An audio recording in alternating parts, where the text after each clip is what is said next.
É muito prazer, muita honra de estar aqui e de compartilhar com todos algumas ideias e algumas reflexões sobre esse tema abrangente, o legado de 30 anos de democracia, a crise atual e os desafios pela frente. É uma trajetória relativamente longa que eu pretendo percorrer no prazo que me foi assinalado, me lembrando um pouco a história do sujeito que foi contratado para fazer uma adaptação de Guerra e Paz, do Leon Tolstói, para uma minissérie de 5 capítulos. E ele disse, eu faço, mas vai chamar Escaramuça e Treva. Mais ou menos a situação que eu me sinto aqui.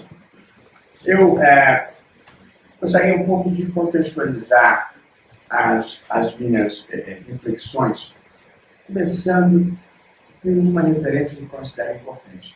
Na década de 40, refugiou-se no Brasil um judeu austríaco de nome Stefan Zweig, que escreveu um livro que se tornou clássico, chamado Brasil, o País do Futuro.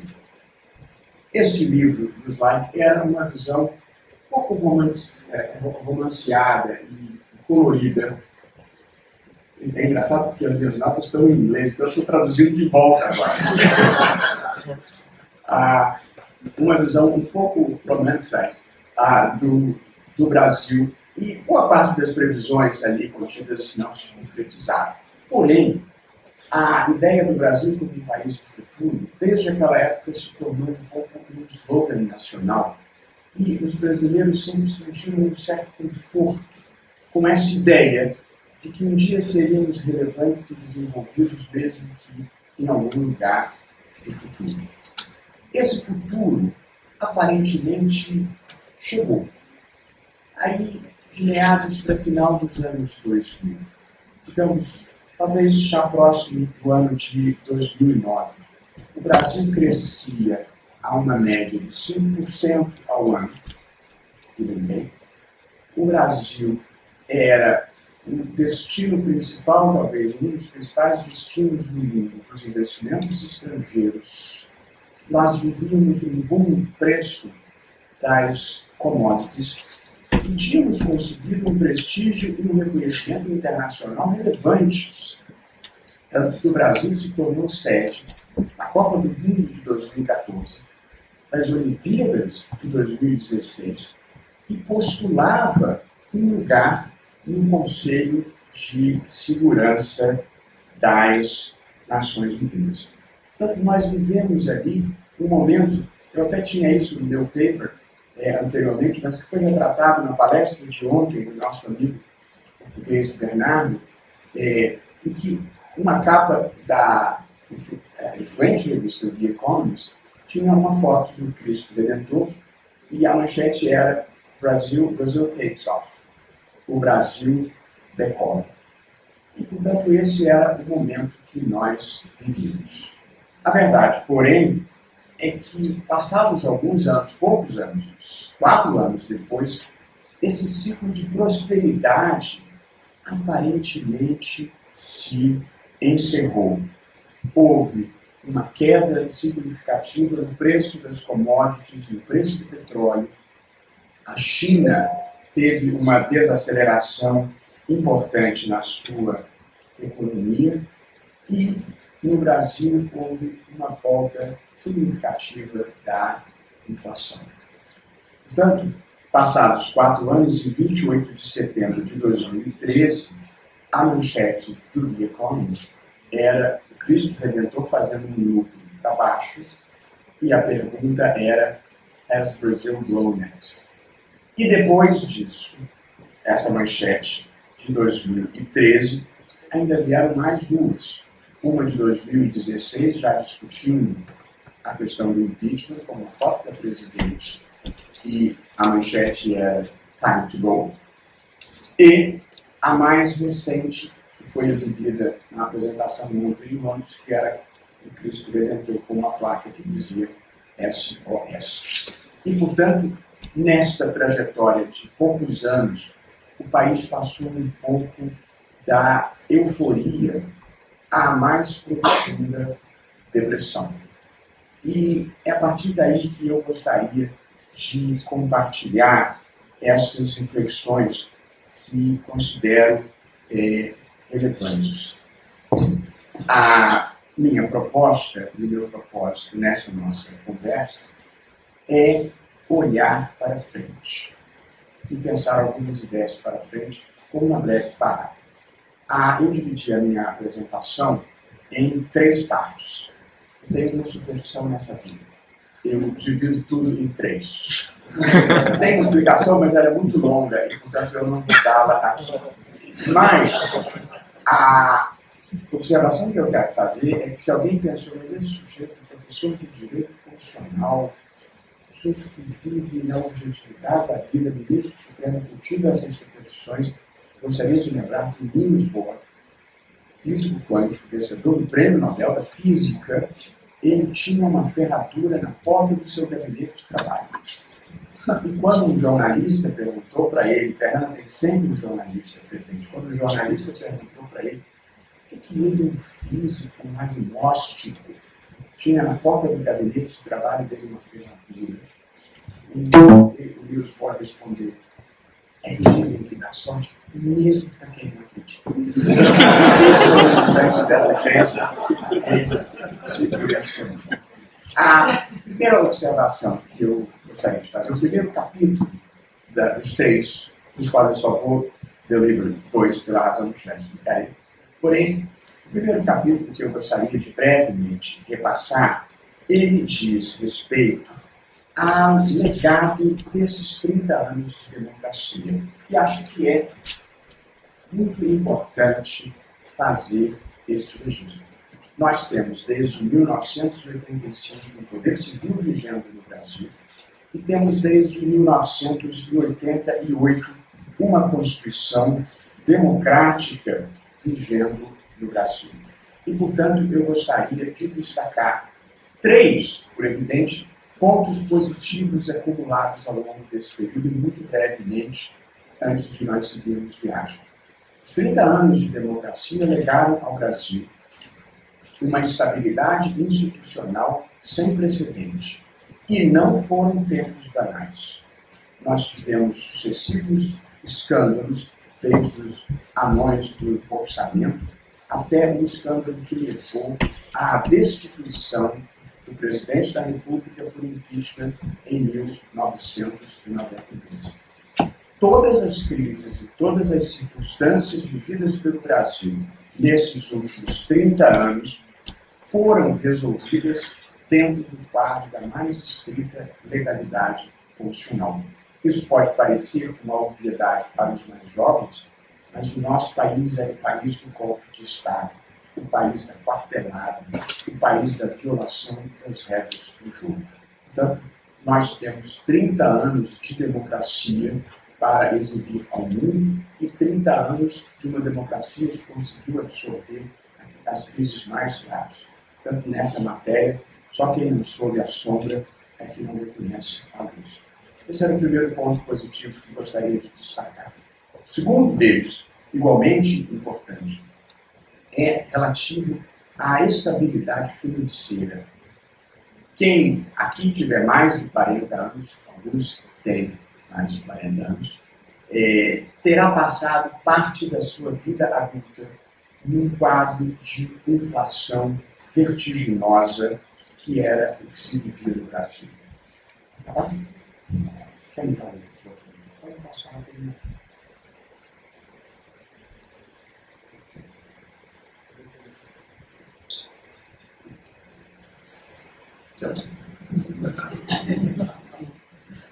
Portanto, qualquer pessoa com mais de 40 anos viveu esse momento que só se encerrou com a implantação do Plano Real a partir de 1º de junho de 1994. Esse também é um marco muito importante na história recente do Brasil. Apenas para que tenham uma ideia, o Plano Real começou dia 1º de julho de 1994. A inflação acumulada naquele ano, até 1º de julho de 1994, era mais de 5.000%. Além da vida ser insuportável para todos, a inflação é extremamente perversa com os mais pobres, que não conseguem se refugiar em aplicações financeiras nem no mercado aberto. E, consequentemente, esta longa quadra de inflação que nós tivemos no Brasil agravou de uma maneira dramática o abismo entre pobres e ricos no Brasil.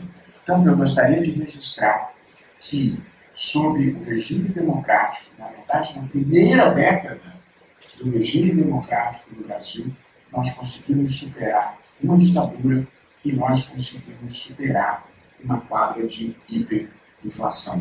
Então, mesmo quando tudo pareça muito ruim e muito difícil, é preciso lembrar que nós já passamos por momentos igualmente ruins e difíceis e conseguimos superá-los. A terceira e última conquista relevante do período democrático, que me parece próprio assinalar, é a inclusão social. Eu sei que nós vivemos um momento de crise, mas a vida não é uma fotografia do momento atual.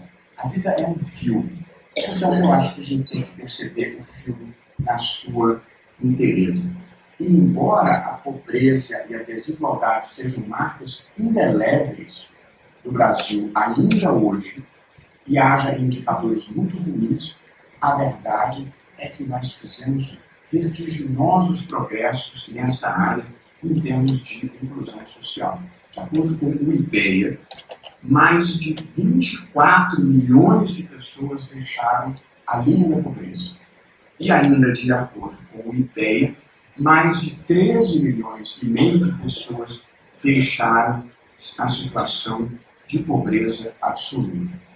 Nesses 30 anos de democracia, o índice de desenvolvimento humano do Brasil foi o que mais cresceu na América Latina e no Caribe, sendo que os brasileiros acrescentaram 11,2 anos de vida à sua expectativa e a renda aumentou mais de 55%.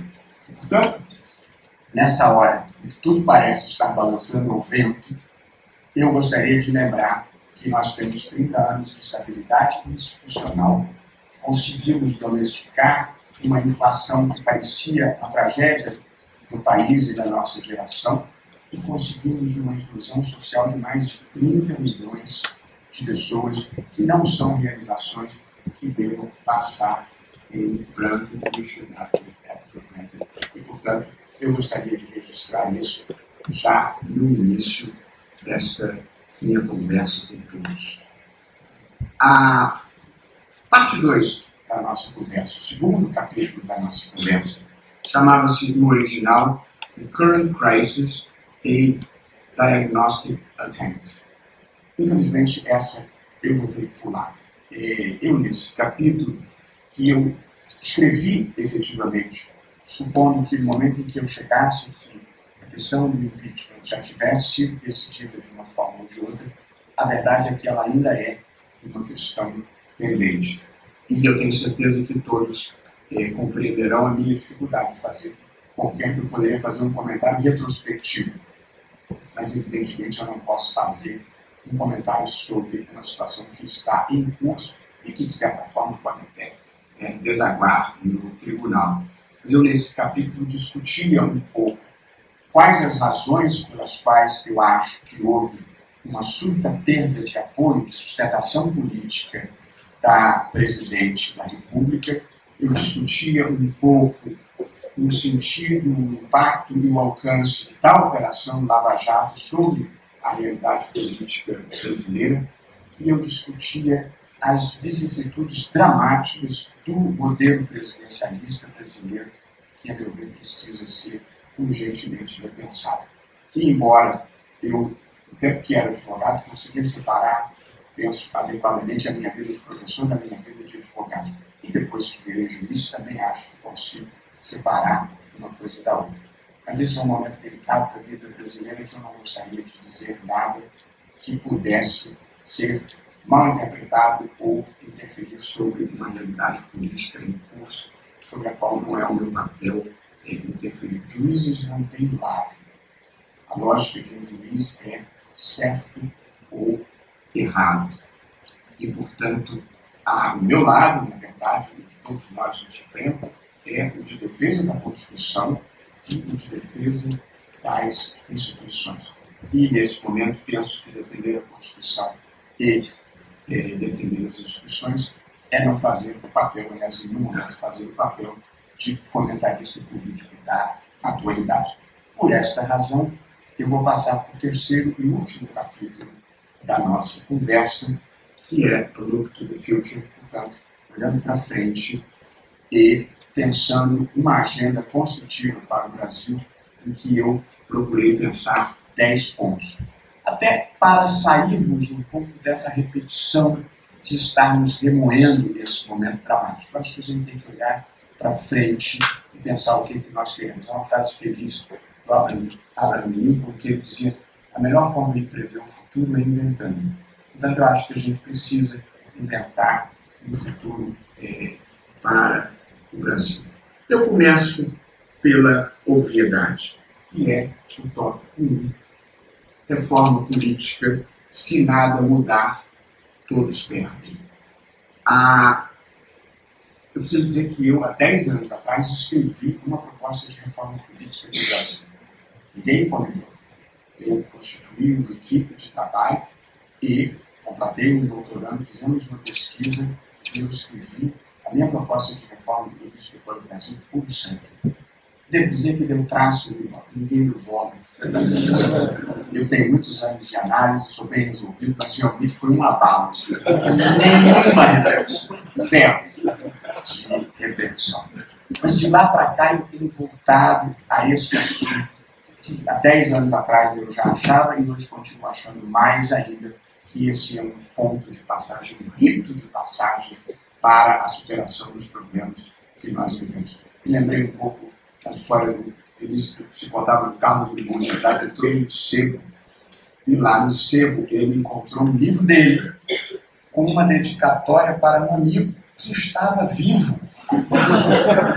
Ele ficou indignado que o amigo tinha se livrado do livro dele, comprou o livro de novo e mandou para o amigo e falou: para fulano de tal, insistentemente. Eu sou mais ou menos na mesma situação de voltar a discutir a reforma política desse tópico inicial. Eu penso que uma reforma política no Brasil precisa preencher 3 objetivos muito importantes. O primeiro, baratear o custo das eleições. Se nós não baratearmos o custo das eleições, não haverá solução. O segundo capítulo, é preciso aprimorar a legitimidade democrática, que tem um problema devastador que já vou identificar. E em terceiro lugar, é preciso diminuir o número de partidos e tornar mais fácil a governabilidade. Portanto, baratear o custo, aumentar a legitimidade democrática e aprimorar a governabilidade pela redução do número de partidos. Qual é, a meu ver, o maior problema do sistema político brasileiro? O maior problema do sistema político brasileiro está no sistema eleitoral. O sistema eleitoral na eleição para a Câmara dos Deputados no Brasil é um sistema de voto proporcional em lista aberta.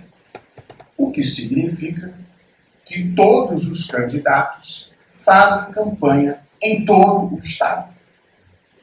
Isso já cria um custo imenso para as eleições.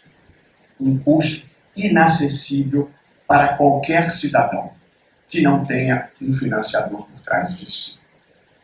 Mas há um problema tão ou mais grave. É que no sistema proporcional brasileiro com lista aberta e coligações, piorar, menos de 10% dos deputados foram eleitos com votação própria. Ou seja, mais de 90% dos deputados foram eleitos pela transferência de votos do seu partido. Os partidos têm um número de vagas proporcional aos votos que obtêm. Os mais votados recebem a transferência de votos do partido, sendo que menos de 10% são eleitos com votação própria. Qual é a consequência desse sistema? O eleitor não sabe quem ele elegeu, porque mais de 90% não são eleitos com votação própria. E o eleito não sabe quem o elegeu. Portanto, nós temos um sistema em que o eleitor não tem de quem cobrar e o parlamentar não tem a quem prestar contas. Não há legitimidade democrática que possa resistir a isso. E é precisamente esta circunstância que produziu, a meu ver, este deslocamento abissal entre a classe política e a sociedade civil. A sociedade civil não se sente representada no parlamento e o parlamento passa a ter uma vida própria, uma vida autônoma. A política passa a ser um espaço da vida brasileira não diretamente conectada com a cidadania e com os seus anseios. Eu considero esse um problema dramático e gravíssimo que nós temos que enfrentar mudando o sistema eleitoral. E o segundo grande problema que nós temos é a questão da proliferação dos partidos. Alguém até me perguntava se eu achava que o Supremo tem algum papel relevante na reforma política. Se pudesse, eu até gostaria. Mas a verdade é que as intervenções pontuais do Supremo às vezes produzem as intervenções efeitos colaterais. No caso da fidelidade partidária, por exemplo, que foi uma decisão correta e positiva, o efeito colateral foi a multiplicação de partidos políticos. Portanto, é preciso ter cuidado com a judicialização dessa discussão. Mas a verdade é que nós temos um sistema que cria incentivos à criação de partidos, partidos com dono. Partidos têm muito dono, ou poucos donos, que em última análise repartem o fundo partidário e negociam o tempo de televisão. E isso faz com que a política deixe de ser uma busca pelo interesse público e passe a ser um negócio privado, o que evidentemente é incompatível com o que se deseja. Portanto, eu tenho duas propostas, uma simples e uma um pouco mais complexa. A proposta simples: é preciso acabar com a possibilidade de coligações eleitorais, que é o que dá sobrevida às legendas insignificantes, às legendas de aluguel, às legendas sem nenhuma representatividade ou autenticidade programática. Esses partidos pequenos se amarram aos grandes e, portanto, sobrevivem dentro das coligações. Acabar com as coligações e eleições proporcionais é uma providência simples. Todos os grandes partidos estão de acordo. Não passa. Não sei o que mais. Ou talvez saiba. A segunda mudança importante é nós precisamos tentar alguma coisa diferente do sistema proporcional comunista aberto. Eu acho que a proposta que representa um pouco o caminho do meio, uma combinação das diferentes visões, é a proposta de voto distrital misto, em que o eleitor tem dois votos, na verdade. Metade da Casa Legislativa, da Câmara dos Deputados, por exemplo, é eleita pelo voto do distrito e a outra metade é eleita pelo voto do partido. Eu acho que o país merece um esforço patriótico de experimentar-se alguma coisa diferente, e esta proposta combina um pouco a posição de quem deseja voto distrital e a posição de quem deseja o voto proporcional em lista. Então, faz uma combinação a meio caminho e faz uma experiência que até já constou da Constituição brasileira, mas nunca foi colocada em prática. Portanto, essas duas propostas relativamente simples em relação à reforma política. Acabar com coligações, que produz quase o mesmo efeito da cláusula de barreira, que eu também sou a favor, e, ademais, eu acho que devemos tentar este sistema distrital misto. Se houvesse tempo, mas eu falaria um pouco sobre semipresidência, como atenuar esse hiperpresidencialismo brasileiro, que é uma outra tragédia brasileira, que não funciona, que nos coloca no mesmo balaio desse autoritarismo arriscado, autoritarismo de risco na América Latina, o hiperpresidencialismo. Ele traz muitos problemas. É verdade que nós temos vivido anos venturosos, mas os riscos desse tipo de presidencialismo são grandes e eles estão se manifestando na realidade brasileira atual. Eu me converti, abandonei o presidencialismo por causa de um jogo de futebol. Há muitos anos atrás, jogava Flamengo e Atlético, acho que na Taça Libertadores da América. Houve uma pancadaria generalizada, os mais antigos lembrarão desse jogo. Foram tantos discursos do Atlético, o presidente do Atlético invadiu o gramado, com uma entourage de televisão atrás dele. Ele foi para o centro do gramado e disse: eu gostaria de fazer um apelo ao presidente da República. Aqui no centro do gramado, um apelo ao presidente general João Batista de Oliveira Figueiredo. Um apelo de presidente para presidente. Esse sistema não pode prestar. O sistema que desperta esse tipo de imaginário das pessoas não pode prestar.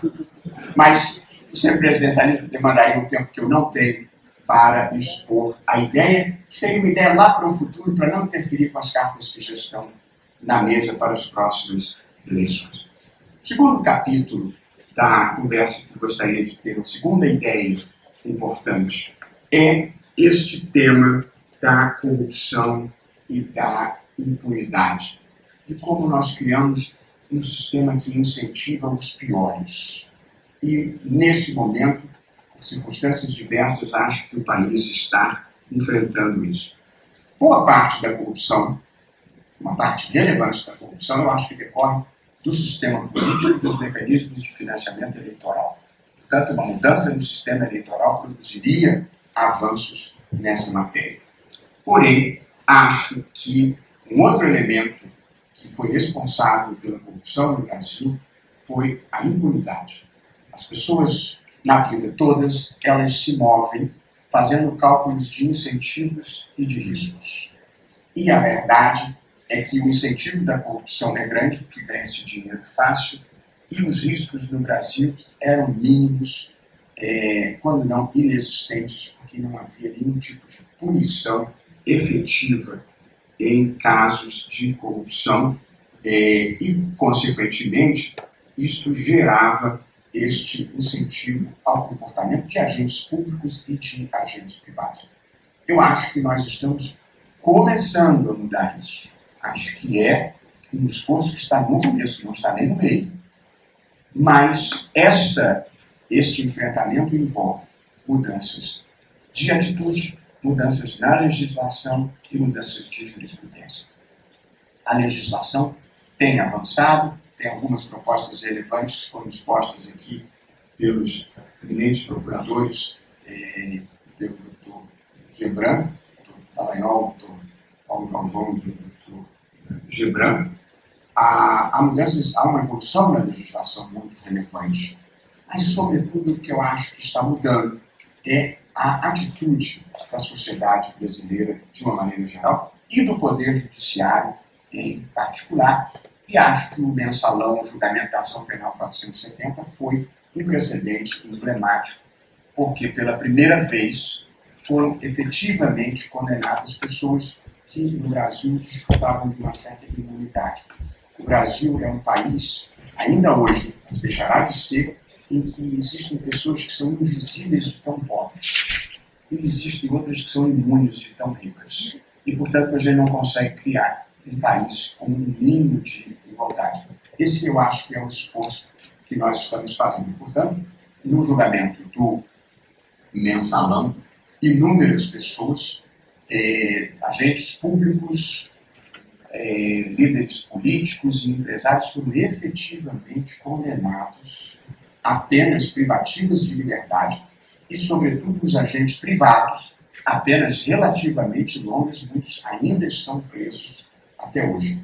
Este precedente do mensalão, na minha avaliação, produziu um impacto muito relevante sobre a Operação Lava Jato, porque, sobretudo, os envolvidos privados, quando viram o destino que tiveram os empresários, no caso do mensalão, se apressaram em colaborar com a justiça e se tornaram colaboradores, e é isso que está permitindo o levantamento deste fio, deste enorme e aparentemente interminável novelo que tem sido a Operação Lava Jato. De modo que eu acho que o mensalão foi um ponto de inflexão, um marco relevante, e acho que a Operação Lava Jato se beneficiou deste precedente e acho que está firmando um novo paradigma no Brasil de intolerância com a criminalidade do colarinho branco,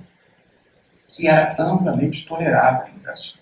A elite brasileira não condenava os seus, entre aspas, ou nós, porque em última análise a elite somos nós, não condenávamos os, aspas, nossos. E acho que está mudando essa percepção. Ricos delinquentes também devem ser punidos, também devem ser presos. Ninguém deve ser punido por ser rico, deve ser punido por ser desonesto. Essa, evidentemente, tem que ser a premissa. E, por fim, houve uma mudança relevante na jurisprudência. Aos poucos, eu mesmo fui relator, depois da aposentadoria do ministro Joaquim Barbosa, da Ação Penal 470, e propus, e o plenário aceitou, por 10-1, duas mudanças importantes. A primeira, para progredir em regime, tem que devolver o dinheiro, que eu penso que seja exemplar. E, em segundo lugar, para progredir de regime, tem que pagar a multa. E, portanto, o crime de colarinho branco passa a doer no bolso. O sujeito tem que desembolsar o dinheiro.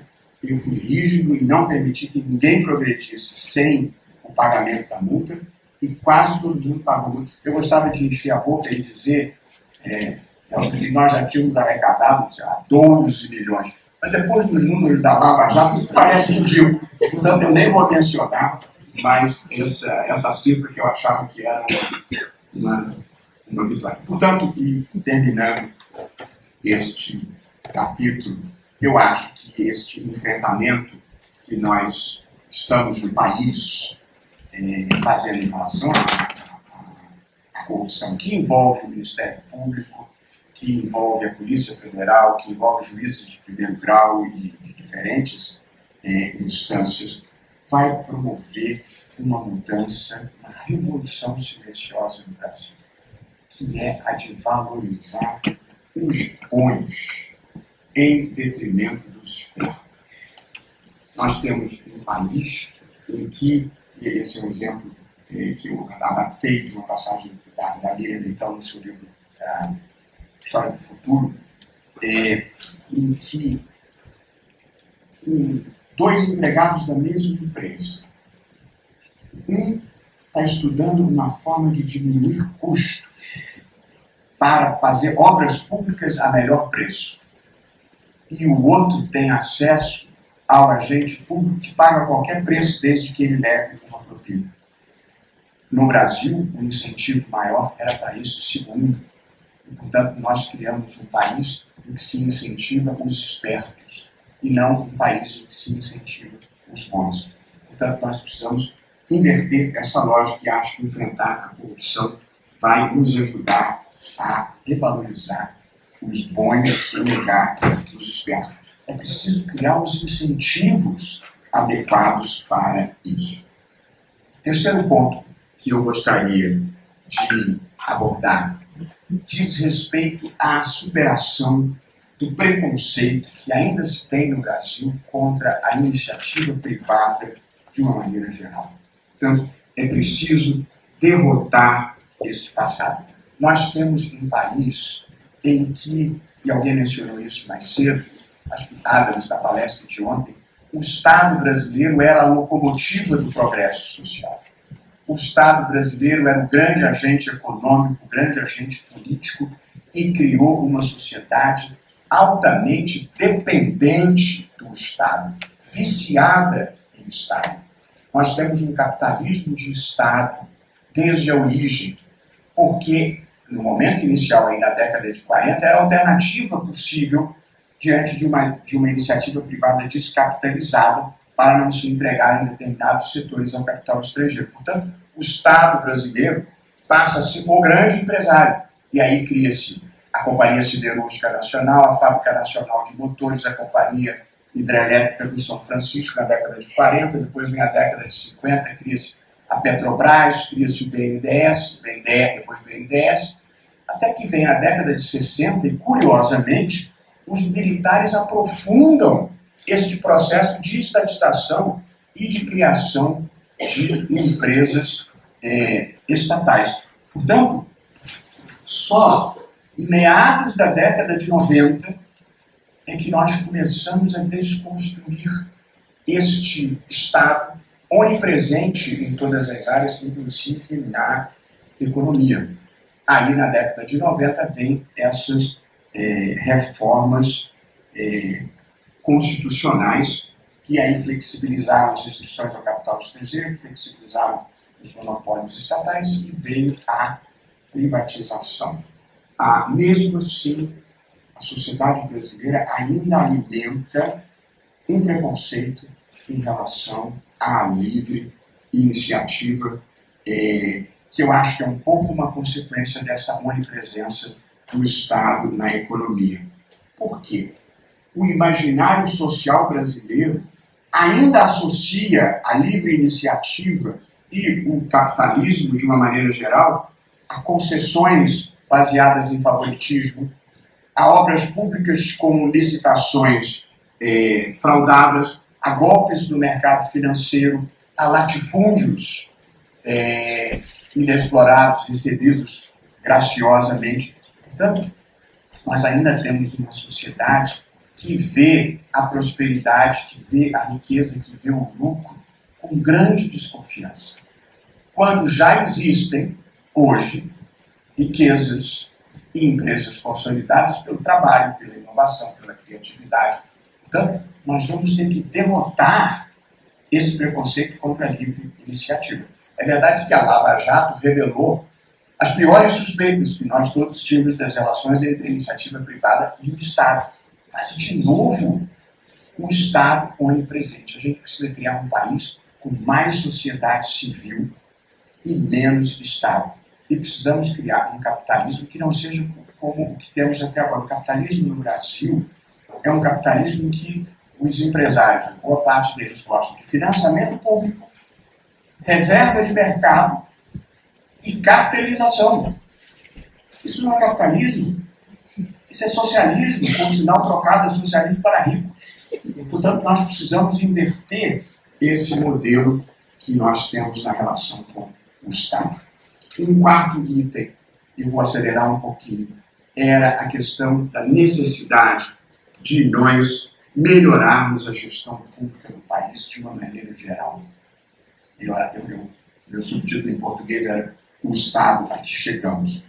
Porque o Estado brasileiro ficou maior do que a sociedade é capaz de sustentar.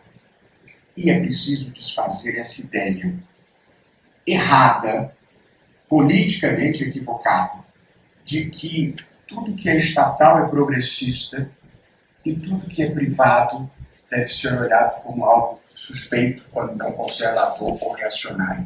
Muitas vezes é o inverso.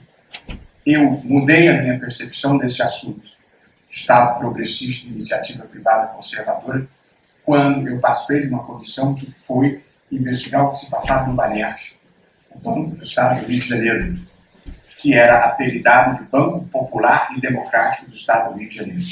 Em dias, no Banerj, foi possível constatar que ele não tinha nada de popular e muito menos democrático. Era dinheiro público malversado para financiar os amigos, empréstimos absolutamente irresponsáveis, sem garantias, funcionários que ganhavam muito mais do que a média do sistema bancário, era tudo errado no Banerj.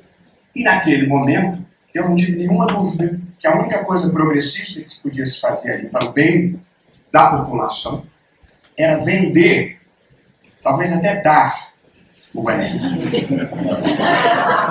Mas a posição tradicional progressista era manter o banco sob controle estatal. É falsa essa dicotomia. Estado é progressista, iniciativa privada é conservadora. Com frequência é exatamente o contrário que acontece. É preciso saber o resultado, o output.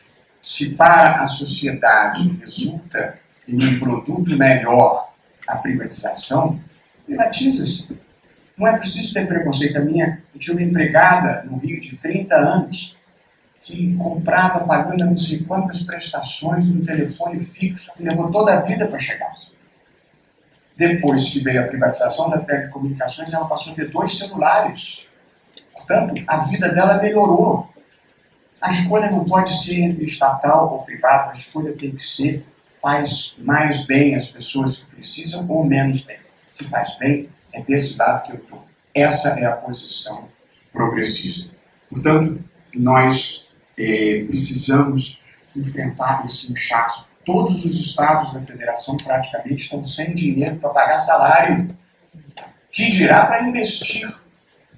Portanto, em curto prazo no Brasil, nós vamos ter que viver uma diminuição relevante do Estado, uma diminuição relevante de quadros de pessoal nos estados e recriar um Estado menor e mais eficiente, pensando, evidentemente, um modelo de transição que respeite as pessoas, mas é preciso fazer alguma coisa diferente. O que incluirá, por evidente, no mundo real, não no mundo retórico, diminuir os 23.500 cargos em comissão que existem só no governo federal, que é um recorde mundial.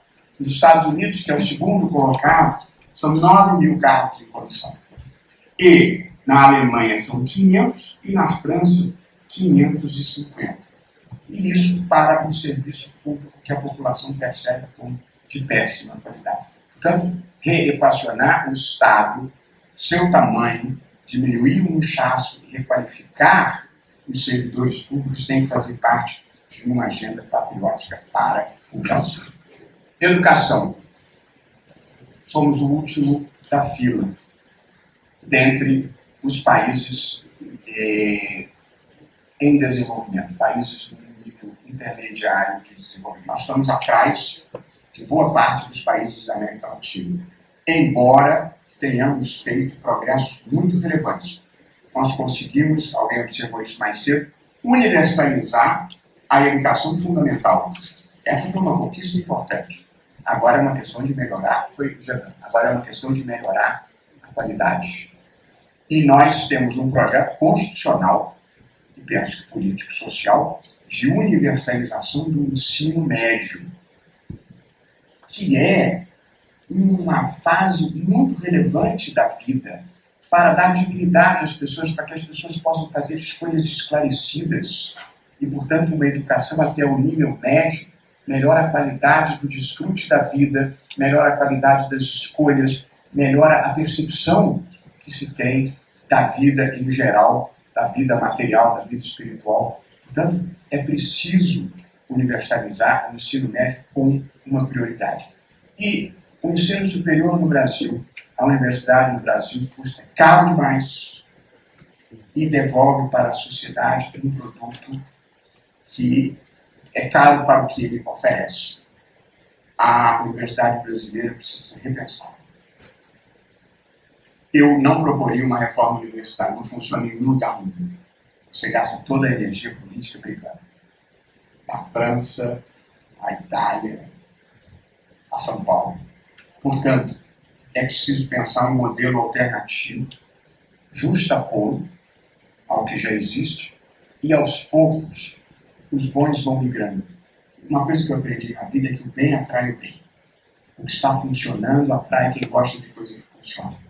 Portanto, se construir um modelo alternativo bom, eu não terei tempo para detalhar, mas eu estava trabalhando nesse projeto quando o presidente me nomeou para o Supremo. Eu havia contratado, tinha um braço social no meu escritório, um professor da Kennedy School, e nós estávamos estudando modelos de universidades do mundo, públicas e privadas, vendo o que elas tinham em comum para fazer uma nova proposta para o Brasil.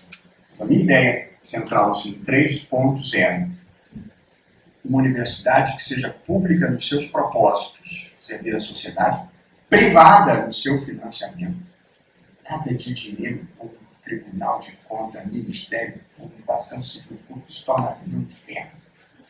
Portanto, uma coisa que fosse dinheiro privado. Como é que viria esse dinheiro?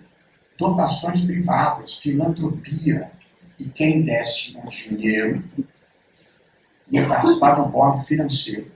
o board financeiro vai escolher o board pedagógico, profissional. Mas, portanto, a ideia, universidade pública nos seus propósitos, privada no seu financiamento, com recrutamento de professores em todo o mundo, aulas em inglês, português e espanhol, e bolsa de estudo para os melhores que você puder recrutar em país.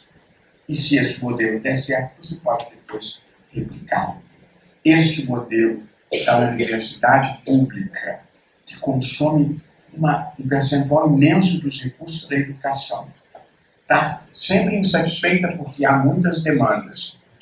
E os professores estão insatisfeitos, os alunos estão insatisfeitos, os funcionários estão insatisfeitos, vive em greve a universidade pública. Nenhum modelo em que todo ano tem greve de 1, 2, 3 meses pode ser bom.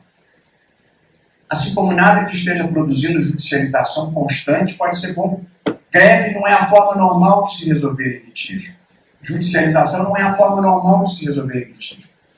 Litígio se resolve por negociação. Se todo ano tem greve, é porque alguma coisa está errada no modelo. Nós temos que enfrentar isso. Nós temos que repensar isso sem preconceito, criando os incentivos. De novo, as pessoas vivem de incentivos. Eu gosto de dar um exemplo. Tem um amigo querido que o sogro foi morar no interior. E aí ficou muito doente, e ele tinha que levar o sogro para a capital, para Brasília, mas o sogro não aguentava uma viagem de ambulância. Ele tinha sido presidente de um órgão médico e tal, conseguiu uma UTI aérea. Então foi de UTI aérea buscar o sogro. Estava moribundo, semi-inconsciente, assim, não percebia nada do que estava acontecendo, iam tentar salvar a vida do velhinho.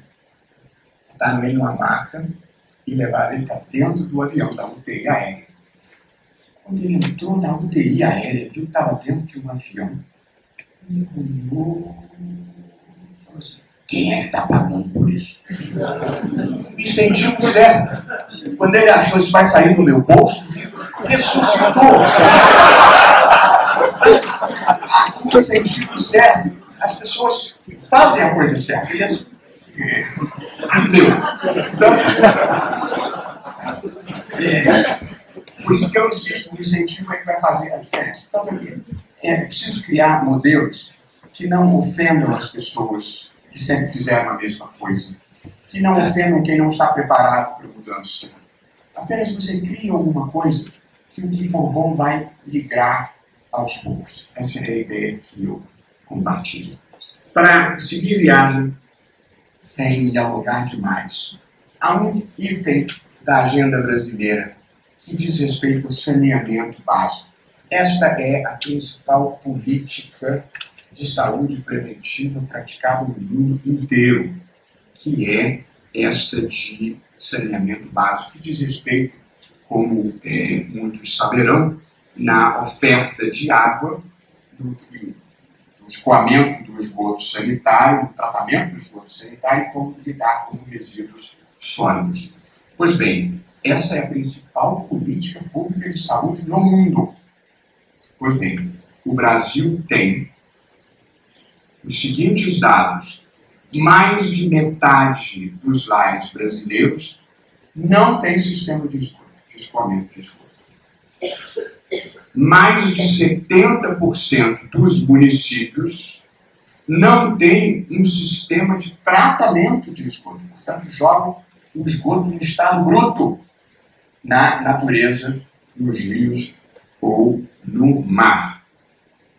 Na questão dos resíduos sólidos, estou traduzindo, mais de 50% dos municípios ainda se valem de lixões. E nós temos no Brasil, como muitos saberão, uma epidemia associada ao mosquito Aedes aegypti, que envolve dengue, zika e outras doenças, algumas até mais graves, que podem ser claramente reconduzidas a problemas de deficiência em matéria de saneamento. Portanto, a política de saneamento envolve política pública, envolve saúde pública, envolve melhoria de qualidade de vida das pessoas, envolve proteção ambiental e deveria ser do topo da lista uma prioridade. Falo brevemente sobre a questão ambiental. Quanto vale uma floresta. O Brasil tem vários ecossistemas. Eu vou me concentrar, e biomas, vou me concentrar por 1 minuto na questão da Amazônia e na importância de preservar a Amazônia e a floresta tropical. Vejam os dados. De 1970 a 2013, uma área correspondente a 2 vezes a Alemanha foi deflorestada no Brasil, na Amazônia. Houve, ao longo do tempo, uma redução significativa. Houve um ganho de consciência relevante. O Brasil firmou acordos internacionais. Ainda assim, em 2014, o desmatamento foi de 5 mil quilômetros quadrados, que é uma área correspondente a Brasília de desmatamento. Eu penso, e assim dizem os especialistas, o objetivo tem que ser desmatamento zero. É impossível desmatamento zero, porque sempre tem alguma atividade que afeta a floresta. Porém, desmatamento zero significa que para determinada quantidade de desmatamento tem que haver reflorestamento. E aí você consegue manter um equilíbrio. E eu acho, e esse é um ponto importante, que com alguma criatividade nós temos que pensar uma forma de o Brasil e o mundo recompensarem a Amazônia pela preservação da floresta. De novo, os incentivos. Tem que ser melhor preservar a floresta do que fazer grilagem de terra, plantar soja, criar gado, fazer queimada. É preciso transformar isso em algo rentável, interessante, que a pessoa que está lá, que precisa viver, que seja melhor para ela, em lugar de desmatar, preservar. E para isso eu acho que o país vai ter que passar a tratar a floresta como um ativo e não como um passivo. A floresta é um investimento. É a maior biodiversidade do mundo, a segunda maior biodiversidade do mundo. Portanto, um pouco de consciência ambiental, mas as pessoas precisam viver. Portanto, é preciso transformar a consciência ambiental num business que mantenha aquelas pessoas vivas e produtivas. E, portanto, nós precisamos pensar de que forma o país e o mundo estão preparados para recompensar a Amazônia. Previdência social, uma dívida para os nossos filhos. Um dos maiores problemas para se produzir equilíbrio fiscal no Brasil, como todos sabem, é a questão da Previdência Social. A Previdência Social no setor privado gera um déficit de 56 bilhões por ano. E no setor público, 66 bilhões por ano de déficit. Evidentemente, esta é uma bomba relógio que vai estourar. Se não estourar no nosso colo, vai estourar no colo dos nossos filhos ou dos nossos netos, com a mais absoluta certeza. Portanto, nós precisamos enfrentar isso agora. É uma questão de justiça intergeracional. Nós não deixarmos para os nossos filhos uma dívida impagável. Portanto, no setor público já se conseguiu estabelecer uma idade mínima para a aposentadoria. Evidentemente, se tem que exigir uma idade mínima para a aposentadoria no setor privado. É uma questão de patriotismo, é uma questão de idealismo, é uma questão de respeito pelas próximas gerações. Você estabelecer um critério. Um país que as pessoas se aposentam 45, 50, 55 anos. Um detalhe importante, a expectativa de vida no Brasil é mais ou menos 75 anos. Porém, quem ultrapassa a juventude, que essa estatística computa a mortalidade infantil e a morte por causas violentas, como foi demonstrada na apresentação do diagrama mais cedo. Mas quem chega aos 50 anos, na média, vai viver 84. Eu fiquei sabendo isso quando estudei para votar em desaposentação. Portanto, a expectativa de vida de quem passou da fase de risco de mortalidade infantil e da morte por violência é 84 anos. Portanto, alguém que se aposente aos 50 vai viver 34 anos às custas dos outros. Que outros? Os que estão trabalhando. E o sistema não vai fechar e não vai ter dinheiro para a aposentadoria nas próximas gerações. Portanto, é preciso enfrentar esse problema estabelecendo idade mínima, acabando com a farra de pensões, e eu não saberia dizer o número, mas moralmente é gravíssimo. A história de que filha solteira tem direito à pensão, e aí as mulheres não casam, tem 8 filhos, mas não casam para continuar recebendo a pensão. Cria-se uma distorção por um sistema que o país não tem dinheiro para pagar. Sempre que se está pagando alguma coisa indevida a um rico, alguém não está recebendo um remédio e vai morrer de uma doença curável. Portanto, qualquer desperdício de recursos num país como o Brasil não é apenas uma questão orçamentária, é uma questão de vidas humanas. E, portanto, eu acho que nós temos que enfrentar. A questão do orçamento público, estou quase acabando, mas uma forma de compartilhar com pessoas esclarecidas e que vão ter posições de liderança algumas ideias que me parecem importantes para a gente sair mais do momento de crise, sofrimento. Agora a gente está pensando o que a gente pode fazer de bom para frente. A questão do orçamento. Isso é uma caixa preta no Brasil. O orçamento é um dos momentos mais importantes em qualquer democracia, porque é no momento da elaboração do orçamento que se fazem as grandes escolhas na vida de um país, inclusive as escolhas trágicas. Quanto vai para a saúde, quanto vai para a educação, quanto vai para construir estrada, quanto vai para a publicidade institucional. Esse é um debate público que não se faz no Brasil. No Brasil há um debate muito amplo sobre judicialização da saúde. E o problema, que não é fácil, não é juridicamente fácil, nem moralmente barato, de saber se e quanto o judiciário deve interferir nas políticas de saúde, de dispensação de medicamentos, de tratamentos do sistema público. Então, há uma grande discussão sobre judicialização, mas não se faz a discussão prévia, mais importante, que é do momento da alocação de recursos. Essa alocação de recursos com debate público e transparência, a sociedade vai entender por que o dinheiro foi para cá e não foi para lá. E isso eu acho que diminuiria a judicialização na medida em que as pessoas, inclusive os juízes, pudessem entender qual é a lógica subjacente às escolhas trágicas feitas na área de saúde.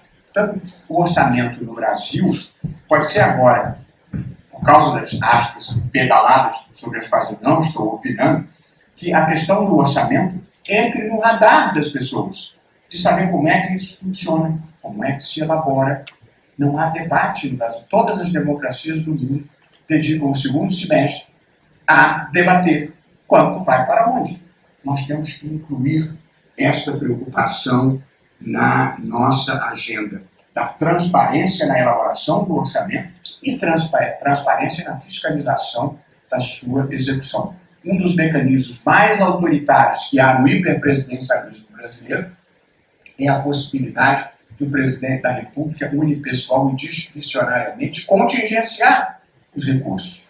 E, portanto, se eu não gosto da agência A, eu não mando os dinheiros da agência A agência A fica incapaz de desempenhar o seu papel, às vezes legal, às vezes até constitucional. O judiciário não tem esse problema, que não pode contingenciar a verba do judiciário, o Ministério Público também não, o Legislativo também não.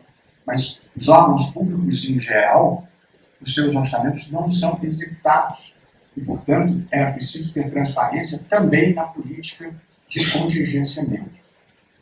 E, por fim, tudo que nós estamos falando tem uma finalidade, que é fazer um país melhor. Um país em que as pessoas sejam mais livres e mais iguais. É para isso que existe o Estado, é para isso que existe a sociedade, para que as pessoas vivam melhor. Sejam livres, sejam iguais e, se possível, sejam felizes. Portanto, há um capítulo decisivo no momento em que se pensa no país, que é a questão da igualdade. A igualdade material, que envolve a redistribuição de poder, riqueza e de bem-estar, a igualdade formal, pela qual as pessoas não devem ter privilégios, nem ser tratadas discriminadamente. Neste capítulo, nós temos o problema dramático do foro com prerrogativa de função, que é um desastre para o país e para o Supremo, e que eu acho que nós temos que enfrentar, tirar isso do colo do Supremo. Um juiz de primeiro grau leva menos de uma semana para receber uma denúncia. O Supremo leva, mandei fazer a conta, 617 dias é a média que o Supremo leva para receber uma denúncia. É porque o pessoal lá é preguiçoso? Não é. A gente trabalha muito. É que tem 70 mil processos. E, portanto, isso é importante, mas aí tem que decidir a questão da desaposentação, tem que decidir a questão previdenciária A, B e C, tem que decidir a questão da violência contra a mulher, tem que decidir a questão das cotas raciais para negros, tem que decidir se é possível na sucessão hereditária discriminar a mulher casada da companheira. A gente tem muita coisa para fazer. E, portanto, não é papel do Supremo funcionar como juiz de primeiro grau para julgar parlamentar, como regra. Portanto, eu tenho uma proposta antiga, criação de uma vara federal especializada em Brasília, titular escolhido pelo Supremo, vão ser julgados em primeiro grau, como juiz qualificado e bem escolhido, com recurso para o Supremo Tribunal Federal ou para o Superior Tribunal de Justiça, conforme a autoridade. Que ali, um colega deu uma entrevista e disse: nós não podemos perder esse poder. Como não podemos perder esse poder? Quer dizer, a mentalidade, poder não é para mim, poder é serviço. E se a gente não está conseguindo entregar um serviço bom, eu não quero esse poder. Pequenos poderes, para serem mal exercidos, não servem. Portanto, o Supremo tem que se livrar disso. Nenhuma corte constitucional do mundo desempenha esse papel. A gente tem mais o que fazer, mandar fazer perícia, ouvir testemunha. Instrução penal é coisa para juiz de primeiro grau. É claro que algumas autoridades você pode destacar, por exemplo, os chefes de poder, talvez os próprios ministros do Supremo, que é a posição do Celso, mas, como regra, isso tem que sair do colo do Supremo, que faz mal para a gente demora, prescreve muitas vezes, desgasta com a sociedade, politiza o que não deve ser politizado, tudo de ruim.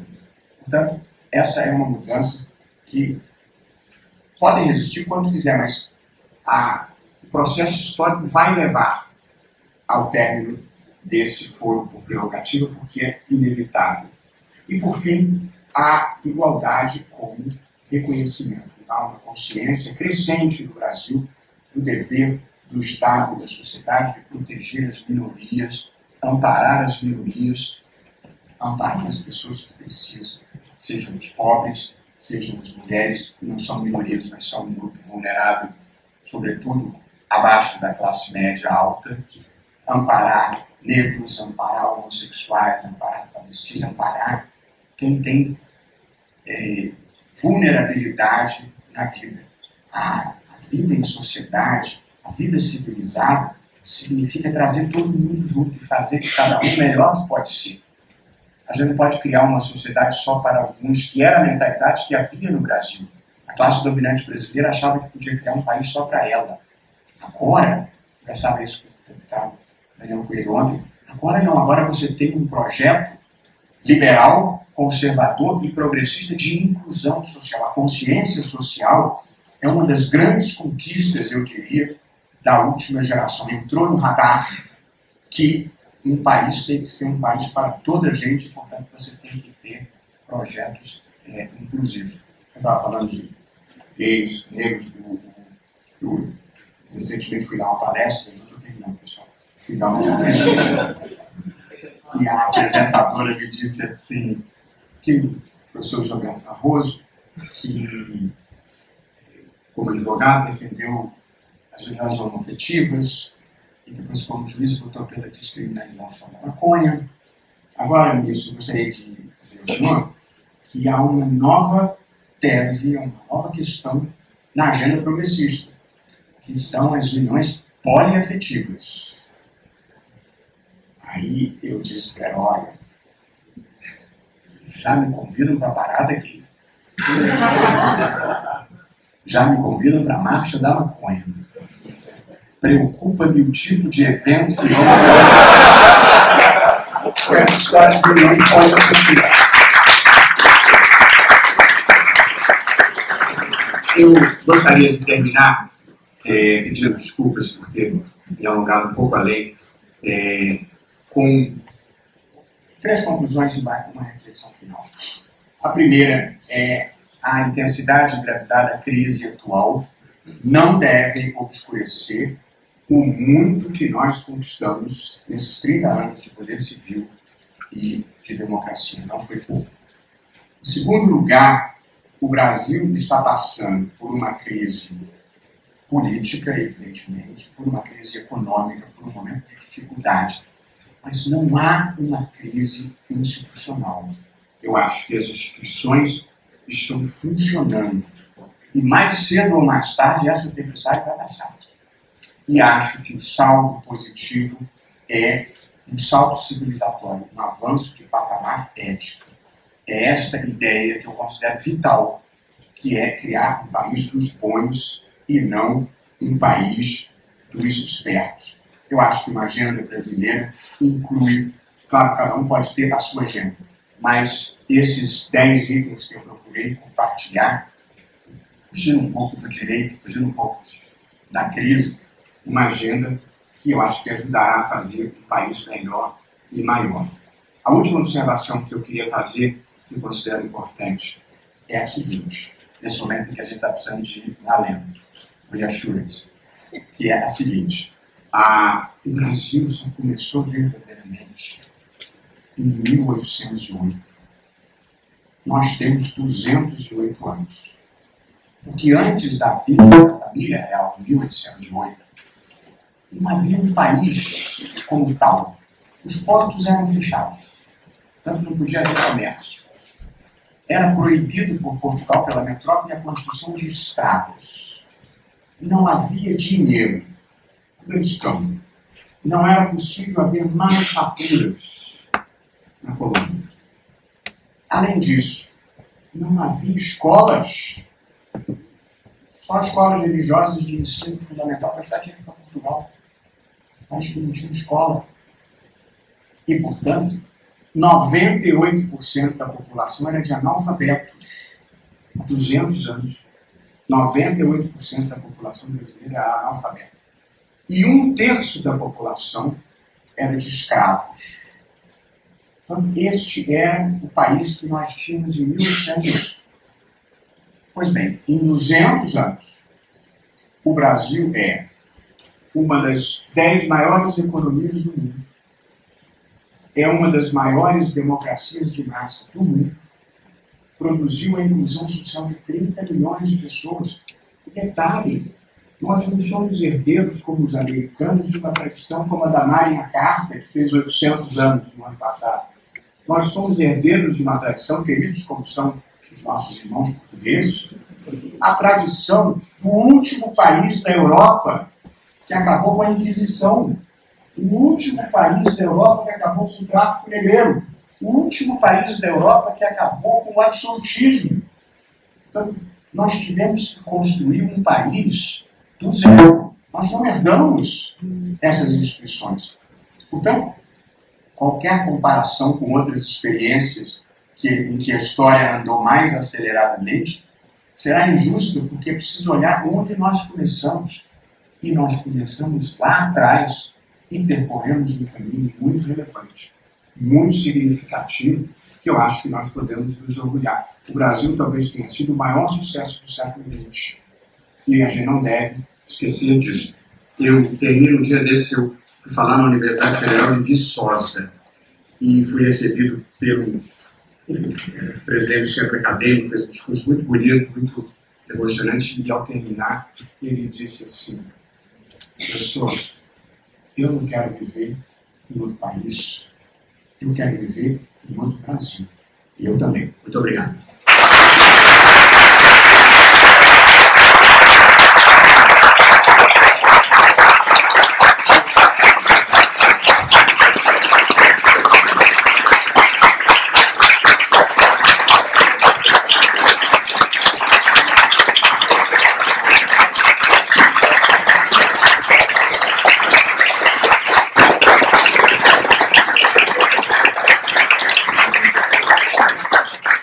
muitíssimo obrigado, ministro Barroso. Longe de mim aqui tecer comentários sobre a sua apresentação, mas eu queria apenas pontuar duas observações. Eu estou seguro que essa última conferência não só ela endossa tudo aquilo que foi discutido nesses 2 dias do fórum, mas ela também nos coloca reflexões importantes sobre o país do qual nós somos representantes aqui no Reino Unido, né? Todos sabem, esse evento foi criado por estudantes brasileiros que estudam aqui no Reino Unido, então é importante ouvir isso dos palestrantes e também o nosso posicionamento em relação aos problemas que foram discutidos.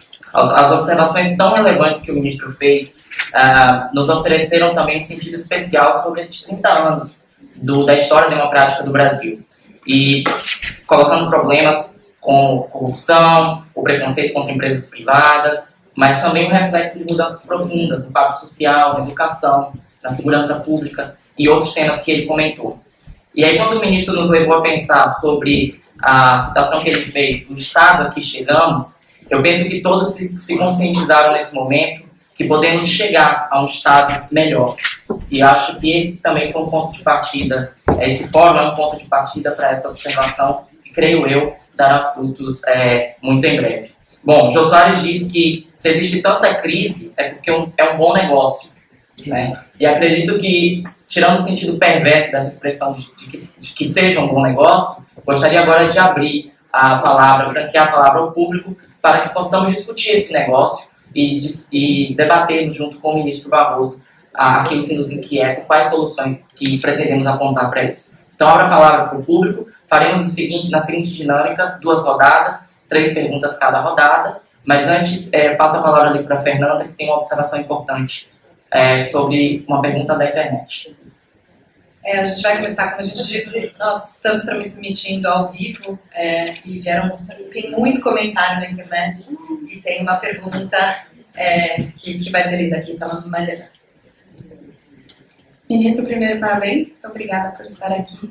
É muito bom ouvir as palavras de pessoas tão ilustres aqui. A pergunta vem do Yuri Costa, ele é de Petrópolis, Rio de Janeiro. Abre aspas. Como o ministro vê o judiciário depois de um processo tão desgastante como o que temos vivido hoje? E eu completo a pergunta. No meio de tantas mudanças propostas aqui na sua fala, o senhor enxerga alguma necessidade de mudança no judiciário? E quais seriam essas mudanças? Ministro, a gente vai colher mais 2 perguntas e depois fazemos mais uma rodada de 3. Pedindo de novo para as perguntas serem objetivas, para a gente poder usar o tempo. Boa tarde, ministro.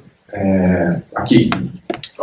Meu nome é Ivan Faber, eu sou estudante de mestrado na London Business School. E a minha pergunta o senhor enumerou diversas medidas de fundamental importância para o desenvolvimento do Brasil quando a gente olha uma perspectiva futura, né? Há alguma dessas medidas que, na visão do senhor, deveria ser privilegiada em detrimento das demais para que a gente consiga ser bem sucedido? Última pergunta.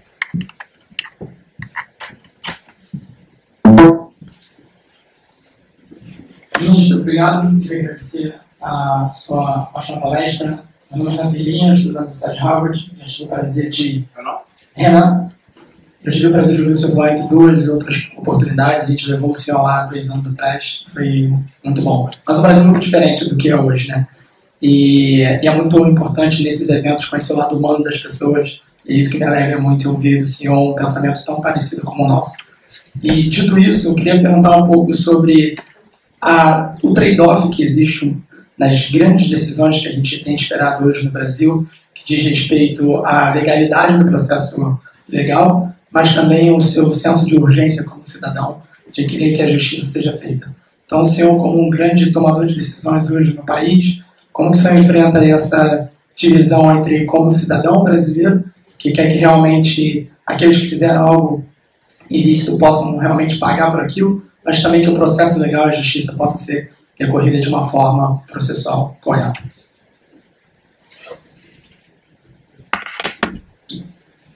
Vamos lá. O judiciário brasileiro não é um judiciário recrutado em Marte. Portanto, o judiciário brasileiro é recrutado na mesma sociedade em que são recrutados os médicos, os engenheiros, os jornalistas, na mesma sociedade em que são recrutados os agentes do executivo e na mesma sociedade em que são recrutados os agentes do legislativo. Portanto, eu não tenho uma visão romanceada do judiciário. Porém, eu acho que o judiciário tem incentivos para funcionar melhor do que, a meu ver, tem funcionado nos outros poderes. Eu, em relação ao legislativo, e acho que isso eu defendi a mudança do sistema político, eu acho que todas as pessoas têm em si o bem e o mal. O processo civilizatório faz o seguinte: reprime o mal e potencializa o bem. Para isso que existe a civilização. O sistema político brasileiro faz exatamente o contrário. Ele reprime o bem e potencializa o mal. Porque se as pessoas que estão no legislativo foram recrutadas na mesma sociedade que foram recrutados os outros, não há nenhuma razão para se supor que lá tenha mais casos de delinquência. Portanto, nós temos um sistema que induz a isso. Portanto, eu acho que o judiciário tem alguns incentivos para funcionar melhor. Mas eu acho que o judiciário precisa de mudanças urgentes. Uma no Supremo, tem que julgar muito menos do que julga, portanto, tinha que se livrar de boa parte daquelas competências ordinárias que não deveria ter e devia selecionar apenas o que é importante de interesse da cidadania, de interesse nacional, de preferência em questões de direitos fundamentais. O Supremo ainda é hoje, tem trabalhado no sentido diverso e não dou repercussão geral, salvo por exceção. O Supremo é hoje um tribunal de questões tributárias e um tribunal de servidores públicos. Não é um tribunal verdadeiramente de direitos fundamentais. Portanto, é preciso mudar um pouco essa mentalidade na seleção dos casos de repercussão geral. Então, eu faria mudanças no Supremo. E há uma mudança que tem que acontecer no judiciário, na verdade, na sociedade, que é a desjudicialização. Nós vamos ter que criar uma cultura de menor litigiosidade. E os advogados do futuro serão os profissionais que evitarão uma demanda judicial. Profissionais com capacidade de negociação ou profissionais que vão ser chamados para arbitrar de maneira rápida os litígios. O judiciário, tal como é hoje, com muita frequência, ele só interessa a quem não tem razão. Porque aí você consegue procrastinar indefinidamente. Portanto, na medida que haja um certo avanço civilizatório, eu acho que vai diminuir esta judicialização. Eu teria muito... Essa foi a resposta à pergunta do Yuri Costa, lá de Petrópolis, onde eu mesmo tenho um casinho em uma linda cidade na Serra do Rio de Janeiro. A segunda pergunta, a do Ivan Faber, né? É muito difícil você hierarquizar essas coisas, mas eu, num país como o Brasil, se eu tivesse que fazer uma escolha, se eu pudesse escolher um domínio, dissesse, aqui vai ficar perfeito, educação, certamente. Porque com educação você consegue promover tudo mais de uma maneira melhor. Então, talvez tivesse dificuldade de hierarquizar, mas eu acho que a educação, aqui no meu coração eu briguei um pouco com saneamento, mas acho que a educação seria o topo da minha lista. Renan, o Brasil historicamente era um país da impunidade, sobretudo se você estivesse da metade do prédio para o andar de cima, digamos assim. A justiça brasileira e a jurisprudência brasileira e a legislação brasileira foram feitas para pegar pobre. E ainda hoje é muito mais fácil prender um menino por 100 gramas de maconha do que prender alguém que tenha dado um golpe de 10 milhões. Continua assim, embora isso esteja mudando na velocidade possível, eu diria a você. Para sair da inércia, da impunidade, é possível que você detecte exageros aqui e ali. Me lembrou um pouco, num cartão postal, a vovó foi visitar o Louvre, e de lá ela mandou um cartão postal para o seu netinho, da Vênus de Milo, tem os braços, e escreveu atrás assim: olha o que vai te acontecer se não parar de morrer juntos. Algumas ideias precisam ser afirmadas, às vezes com um pouco de exagero, com um ímpeto maior para romper a inércia. Portanto, eu acho que você pode ter queixas pontuais legítimas, aqui e ali. Mas eu acho que, na média geral, não se verificou isso, embora haja problemas pontuais. E é preciso entender que o Mensalão, e acho que mais ainda a Lava Jato, precisou superar uma certa inércia, que era a inércia da aceitação social de determinadas práticas e de uma certa complacência judicial para com essas práticas. Enquanto que exageros sempre devem ser proibidos, mas, do meu ponto de observação, eu não identificaria nada que eu considerasse clamorosamente falho. Vamos seguir com a segunda rodada de perguntas. A gente vai começar com uma pergunta, de novo na internet, de Santiago, Chile. Por isso que estamos voltando com a internet, porque isso é algo inédito. Então, a gente precisa celebrar. A pergunta está em espanhol, eu vou traduzir aqui. Vem do Davi, então, de Santiago, ou David, de Santiago do Chile. Como o Brasil consegue manter os seus avanços na área social em um cenário de pouco respeito pelas instituições? Ministro, realmente conseguimos ver com sua palestra os avanços, né? Eu acho que é muito bom chegar nesse momento do fórum com esse sentimento de esperança, mas eu gostaria realmente de tocar numa certa dificuldade que eu tenho de compreender como o Brasil conseguiu avançar na universalização da educação primária, pelo menos, mas continuamos tão atrás em relação à qualidade da educação. Né? Quais as razões dessa dificuldade em relação à qualidade da educação pública?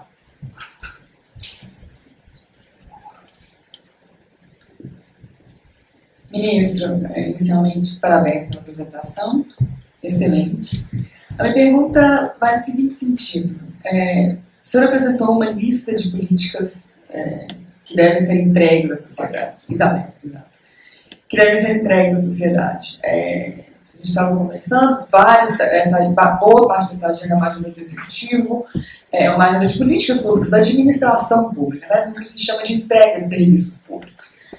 E o senhor mencionou também parte dela que seria o excesso de cargos comissionados, né?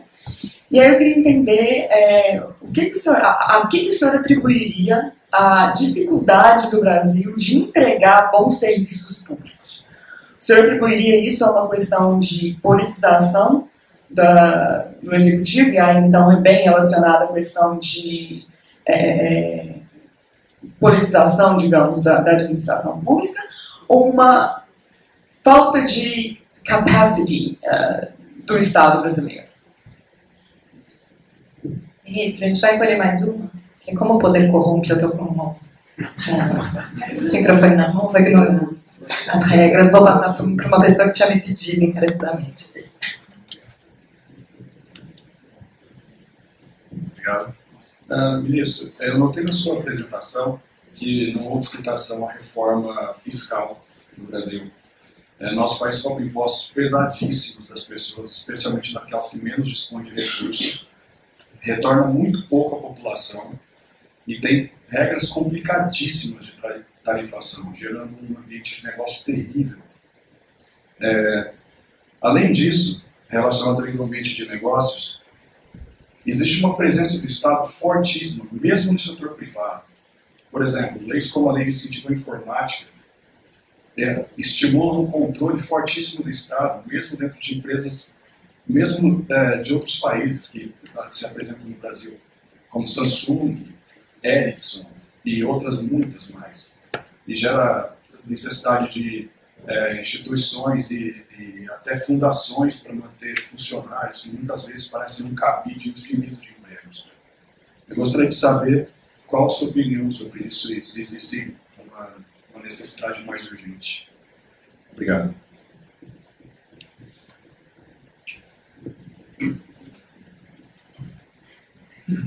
Respondo a Davi em espanhol.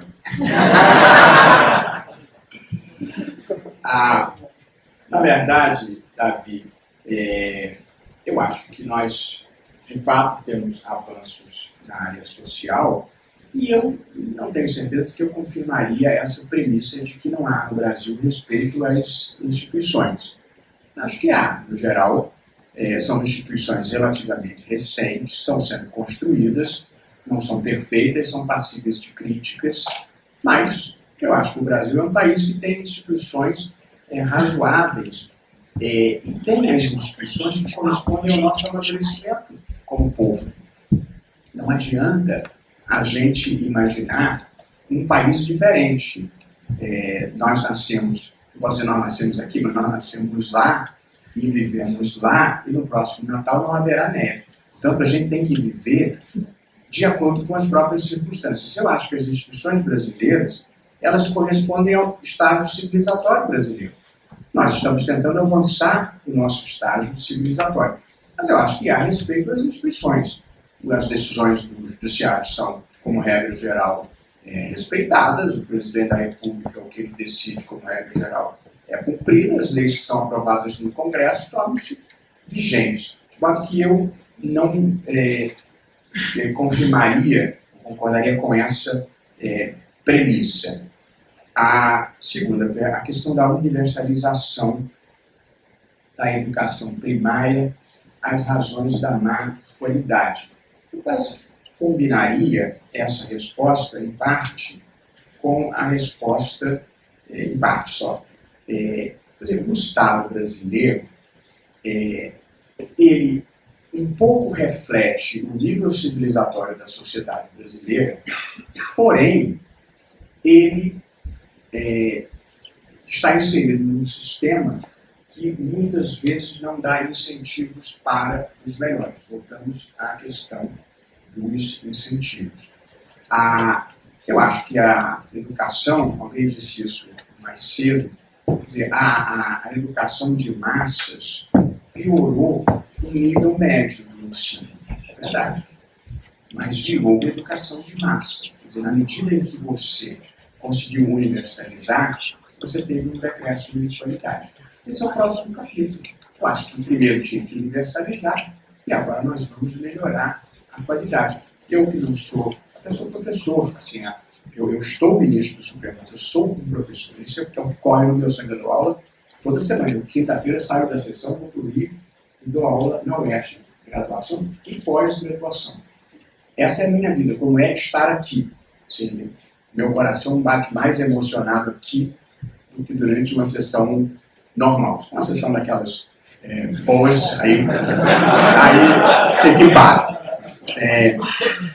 Mas eu acho que a gente está avançando lentamente, mas eu tenho uma ideia, vou falar que já está sendo transmitido, que alguém vai me dizer que ela não presta, ou quem sabe ela pegue, que é a proposta do ensino fundamental. Eu não tenho Ana Maria, que é a seguinte: eu acho que o MEC devia contratar, ou melhor, professor de matemática do primeiro ano do ensino fundamental e gravar com ele o curso de matemática do primeiro ano do ensino fundamental e distribuir, seja por vídeo, seja por DVD, seja por internet, aquela aula para todas as escolas públicas do país, não públicas e privadas. O custo vai ser só de contratar o professor de produção. Qual é o bem que isso faria? Primeiro, o professor lá nos Cafundós, que tem pouquíssima preparação, a aula dele vai ser exibir o vídeo, ele pode assistir o vídeo antes, ele vai se instruir. Por isso você consegue dar um padrão elevado ao ensino fundamental do país inteiro. Acho que essa é uma ideia elementar que, pelo menos onde haja um computador, e boa parte do país hoje já tem computador, poderia fazer uma diferença. Então, eu acho que a gente precisa dar prioridade, ter boas ideias, ter continuidade. Esse é um problema do Ministério da Educação, por exemplo. Quer dizer, você olha o Ministério da Educação, não passa por lá, nos últimos tempos, um sujeito que seja especialista nisso, que a vida dele seja isso. E aí muda a política, o sujeito vai embora. Quer dizer, a falta de continuidade de políticas públicas, essa é a praga dos cargos em comissão. E aqui na Europa, até você muda o ministro, mas o secretário-geral para baixo é o sujeito que mantém a continuidade das instituições. Então, eu acho que há uma certa fragmentariedade. O sujeito um dia está na casa civil, no outro dia está na educação, depois ele vai para a saúde. E ninguém pode ter um domínio razoável de todas essas coisas. Portanto, eu acho que na educação a gente tem problemas de falta de prioridade, de falta de continuidade, de falta de especialização de quem está tocando a banda. E, às vezes, a falta de implementação de políticas simples como essa que eu sugeri.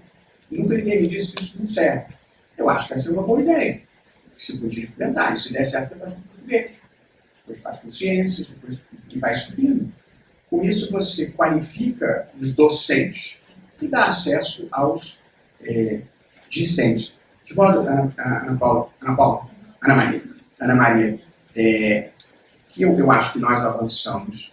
A gente também, na vivência brasileira, a gente precisa ter uma certa indignação para empurrar a história e uma certa resignação que é para não ficar amargo. Por isso que eu gosto de lembrar, eu já consegui muita coisa, mas a história e o processo civilizatório tem um curso que a gente às vezes não consegue acelerar para a velocidade que a gente queria. Gosto de brincar, se um homem casar com 2 mulheres ao mesmo tempo, ele não consegue produzir um filho em 4 meses e meio. Portanto, há um ritmo máximo que a natureza comporta. Então, a gente tem que ter um pouco de paciência em relação a isso. Mas eu acho que já há percepção. Quer dizer, todas as pessoas aqui têm essa percepção de que a educação é o carro-chefe. Então, eu acho que a sociedade vai colocar alguém mais comprometido, mais experiente. Eu nem conheço muito, nada contra o atual ministro da Educação, mas é porque a escolha são escolhas políticas dentro de um arredo partidário. Educação devia estar fora disso. Educação, quer dizer, economia, eles trataram com a maior seriedade, escolheram os melhores que encontraram.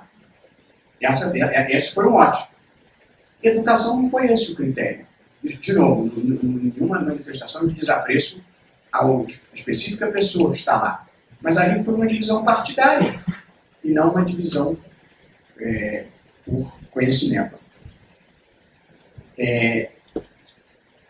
A questão da burocracia até foi objeto de já um debate breve ontem e comentários. Quer dizer, nós temos os nossos circunstâncias brasileiras.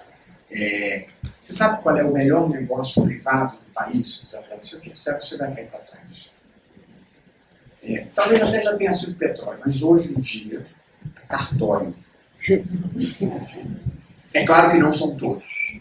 Mas se você estiver no município certo, no local certo, e tiver um cartório, é como ganhar na loteria mensalmente. Então nós somos um país em que o melhor negócio privado é um cartório. Portanto, nada contra os papéis gigantes, tá usando para chegar vaiado já no Brasil. Portanto, estou comentando a herança cultural, e não as pessoas que jogam pela regra do jogo, fazem um concurso e com muito mérito estão lá ocupando os cargos. É uma coisa, sobretudo os concursados. Mas, portanto, nós temos uma cultura cartorária mesmo, uma cultura burocrática, uma cultura da desconfiança, porque a burocracia é, em grande parte, a desconfiança. Você tem que provar com papel que você está vivo. Então, eu acho que há alguns componentes culturais que nós vamos avançar. O Dalton falava isso mais cedo hoje, quer dizer, A sociedade que nós vivemos tem que ser uma sociedade baseada na confiança. A relação entre o Estado e a cidadania é uma relação muito pervertida ainda. O Estado brasileiro, vou dar um exemplo. Quando eu era procurador do Estado do Rio, o que era? Era um cartório. Era um cartório privado que alugava um imóvel. Um dia, o cartório foi estatizado por força da legislação. Então, um cartório que era privado passou a ser público. O proprietário do imóvel peticionou desesperado, querendo rescindir a locação. Porque ele sabia que a partir daquela data ele não ia mais receber o aluguel na data. O Estado se comporta mal. O Estado brasileiro é um Estado incorreto, como regra geral, com a cidadania. Ele é incorreto no varejo do dia a dia, ele é incorreto quando litiga. Não haja luz sobre a direção do árbitro, mas o Estado brasileiro é incorreto quando litiga. O Estado recorre. Vem a sentença de primeiro grau, matéria pacificada. Vem a sentença de primeiro grau, o Estado apela. Aí vai para o tribunal julga, mantém a decisão, e o Estado entra com recurso especial e recurso extraordinário. Até já com a jurisprudência pacífica. Aí, estou falando do Estado membro da Federação. Para não motivar o Adams a entender. Aí, ele julga num recurso especial no STJ, depois ele julga um recurso extraordinário no Supremo, nós passados uns 4 anos, aí transita em julgado, um dia transita em julgado. As pessoas no Brasil nem têm esse costume, mas transita em julgado, acaba o processo, aí começa a execução. Aí, quando começa a execução, o sujeito apresenta o valor, aí o Estado impugna a conta. Aí, ou impugna a conta, aí o juiz homologa a conta, aí o Estado recorre. Aí começa tudo de novo, tem apelação, recurso especial, até acabar e transitar tudo no julgado, já se passaram uns 8 anos. Aí sai um precatório. Sabe o que o Estado faz? Não paga o precatório. Portanto, esse é o país. A União paga. Esse é o país. Mas quase todos os Estados estão em atraso. Portanto, você tem uma relação, pervertir um código de relação em que o cidadão sabe que o Estado vai passar para trás. Sabe o que ele faz? Só nega imposto, joga lixo na rua, bate no orelhão. O orelhão agora não existe mais, antigamente batia no orelhão. Portanto, é esta relação pervertida. O Estado tem que ser mais correto com o cidadão e o cidadão vai passar a ser mais correto. O que isso tem a ver com a burocracia? No dia que as pessoas forem mais corretas umas com as outras, você desenvolve mais confiança. Onde há confiança não precisa de burocracia. Se eu fizer um negócio com o Adams, que eu conheço de muitos anos, e ele disser, vou comprar sua caneta por 50 pratas, eu não vou nem documentar isso. Por quê? Porque eu confio nele. Portanto, você documenta e cria um monte de papel quando você não tem confiança. Acho que parte da burocracia é isso. E parte é que, às vezes, as estruturas vivem de se autoalimentar. Se a burocracia se desburocratizar, ela deixa de existir.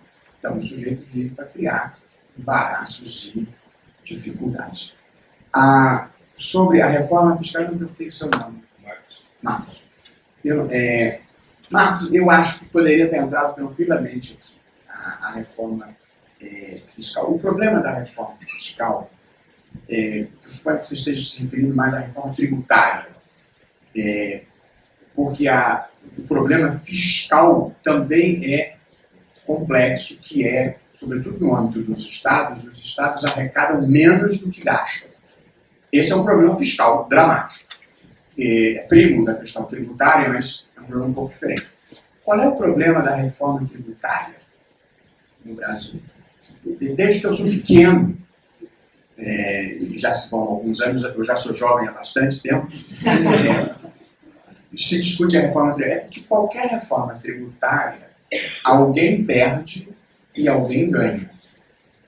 A democracia tem muitas coisas boas, mas ela tem problemas. É que quem tem chance ou risco de perder, não vota a favor. E, portanto, você não consegue avançar essa agenda, porque não tem como fazer reforma tributária todo mundo ganhando. Então, a União vai ter que abrir mão de uma parte do que ela arrecada para os Estados. A União é de uma perversidade com os Estados que você não acredita. É difícil falar isso na frente do advogado, não, mas o que a União passou a fazer? Há alguns impostos nos quais os Estados têm participação. IPI e imposto de renda. Nas contribuições sociais, que é outra modalidade de tributo, os Estados não têm participação. O que a União faz? Cria contribuições sociais, que é só para ela. Tanto ela precisa de mais arrecadação, foi criando contribuições sociais. Os Estados ficaram estagnados na sua arrecadação.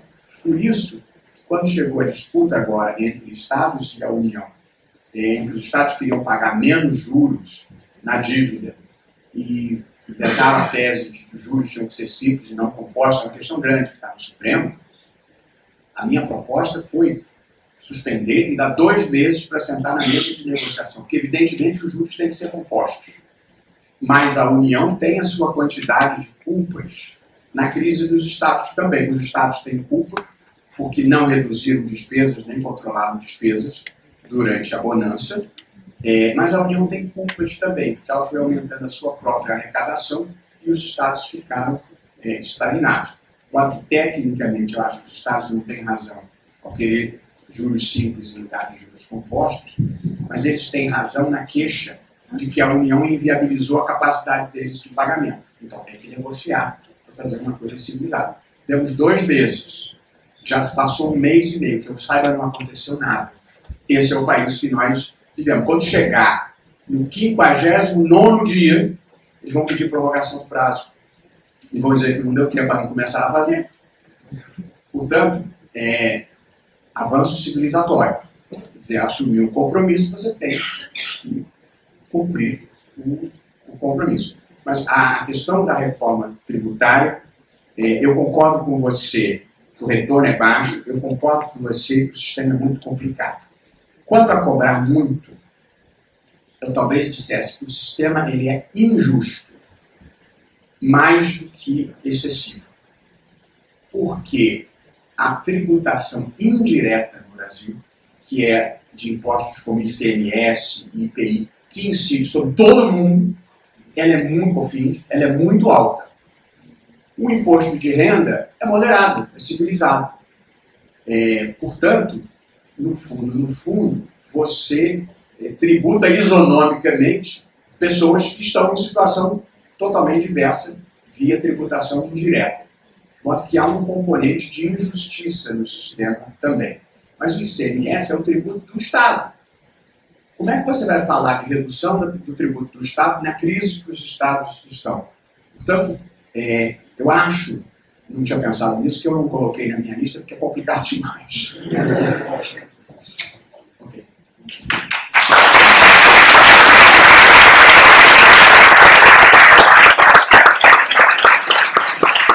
Mais uma vez, muito obrigado, ministro Barroso. Nós vamos agora estamos chegando ao final do nosso evento, Brasil Fórum UK. Eu quero agradecer ao ministro mais uma vez e quero convidar aqui o nosso colega João Francisco Maria para fazer as últimas observações desse evento. O ministro, fique à vontade, pode... Eu também queria agradecer aos organizadores primeiro pelo evento primoroso que foi. Eu assisti quase todo o evento. O que eu ouvi foi interessante. Vocês conseguiram reunir, tirando o encerramento, vocês conseguiram reunir um grupo excepcional de pessoas. Eu sei que com pouco tempo, pouca grana, todo mundo ocupado com as suas coisas. Claro que eu queria homenagear todos os organizadores, na pessoa do João Francisco, apesar de eu ter um certo ressentimento contra ele, que foi a turma dele, da Fundação Lema, que eu recebi no dia em que saiu aquela gravação do Ai meu Deus, essa é a nossa alternativa de poder. Foi um grupo da Fundação Lema, e eu me certifiquei que é um grupo de pessoas com a qualidade do João, foram debater o Brasil, mas eu conversei com eles com absoluta franqueza. Aqui eu também conversei com absoluta franqueza, mas sabendo que está sendo gravado, com uma contenção própria. Aí a minha chefe de gabinete me disse: não tem nenhum jornalista, já me certifiquei, eu disse: ótimo. Aí pergunto para o operador do som: está sendo gravado? Ele disse: não. Maravilha. E aí conversei com eles e fiz um comentário que eu também não faria. Mais uma putagem do que uma coisa séria. Aí depois que eu falei, o rapaz, não sei bem onde ele nasceu, mas falou assim: eu disse que não estava gravando, mas a gente está transmitindo. Estava transmitindo para todo o circuito interno do Supremo, inclusive para o comitê de imprensa, que não estava prestando atenção, conversa de ministro com aluno, ninguém presta atenção. Mas quando eu perguntei: está gravando? Todo mundo parou para assistir. Deu tudo errado. E o João estava lá, entendeu? Mas eu cumprimento vocês, foi tudo perfeito, um relógio e um momento de proveito intelectual, acho, para todo mundo que está aqui, além do proveito pessoal, que é um grupo muito bacana. Parabéns.